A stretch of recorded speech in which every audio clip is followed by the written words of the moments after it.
Subject కి ఒక teacher ఉంటారు, అన్ని సబ్జెక్టులు నన్ను చదవమంటారు. ఇంత చిన్న బుర్రలో అన్ని ఎలా నింపాలి?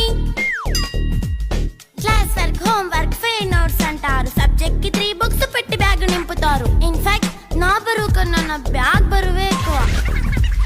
క్వశ్చన్లు, ఆన్సర్లు, సర్ప్రైజ్ టెస్టులు అన్ని దాటుకొని మళ్ళీ స్కూల్ వ్యాన్ ఎక్కేసి అమ్మయ్య ఇక ఇంటికి వచ్చేసామనుకుంటే మార్క్స్ తక్కువ వస్తే చెయ్యాలి అసైన్మెంట్. రిపోర్ట్ కార్డ్ చూపిస్తే ఇంట్లో ఉన్న పనిష్మెంట్. హోమ్ వర్క్ చేయమంటూ మమ్మీ చంపుతుంటుంది. ట్యూషన్ టైం అయిందని డాడీ తరుముతుంటాడు. డాన్స్ క్లాస్ కి వెళ్ళమని తాతయ్య తిడతాడు. స్నాక్స్ తిని వెళ్ళమని నాన్నమ్మ ఆపుతుంది. ఇక అన్నీ అయిపోయాక కాసేపు టీవీ చూద్దామంటే మమ్మీ ఎంట్రీ ఇచ్చింది. బెడ్ యొక్క మంది చిన్న నాప్ తీసేలోపు తెల్లారిపోయింది.